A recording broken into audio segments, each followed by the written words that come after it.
નમસ્કાર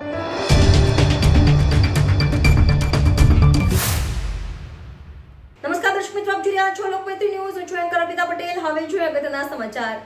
છોટાઉદેપુર જિલ્લા કલેક્ટર ગાર્ગી જૈને વહેલી સવારના નસવાડીથી સ્ટેચ્યુ ઓફ યુનિટી સુધી 37 કિલોમીટરની સાયકલ રેલી યોજી હતી. છોટાઉદેપુર જિલ્લા કલેક્ટર ગાર્ગી જૈને વહેલી સવારના નસવાડીથી સ્ટેચ્યુ ઓફ યુનિટી સુધી 37 કિલોમીટરની સાયકલ રેલી યોજી હતી.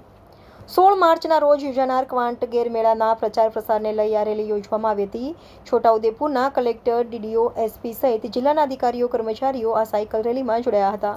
છેલ્લા કેટલાય દિવસથી ક્વાંટ ગેરના મેળાને લઈ જિલ્લા તંત્ર તૈયારીમાં લાગ્યું છે. અત્રે ઉલ્લેખનીય છે કે 16 માર્ચના રોજ યોજાનાર ક્વાંટ ગેર મેળામાં ખૂબ જ પ્રચલિત છે, જે વર્ષોથી યોજવામાં આવે છે, જેમાં ખૂબ જ મોટી સંખ્યામાં લોકો આવતા હોય છે.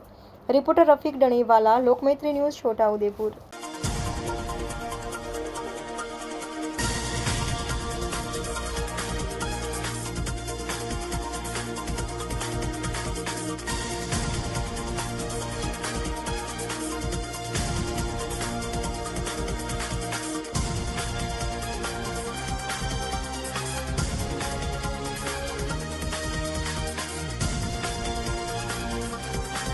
સોળમી તારીખે સન્ડે આપણા ગેરના મેળાના આયોજન ટમાટ ખાતે છે. તો એના પ્રચાર માટે બધા લોકોને ખબર પડે કે ગેરના જે મેળા છે એમાં આપણે આવવાના છે અને જે આપણી બધી ટ્રાઇબલ પોપ્યુલેશન છે એમની સોશિયલ વિડીયો છે, કેવી રીતે આ લોકો આપણી લાઈફ વ્યતીત કરે છે, એમના ફેસ્ટિવલ ફેર કેવી રીતના હોય છે, આ જાણવા માટે આ ગેરના મેળા દર વર્ષે થાય છે અને આ વર્ષે પણ એમની રીતે આ લોકો આયોજન રહ્યા છીએ.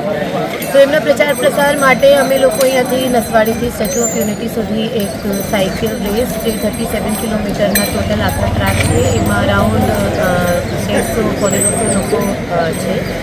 તો જઈને પ્રચાર કરીએ, એના માટે બધા હાજર છે.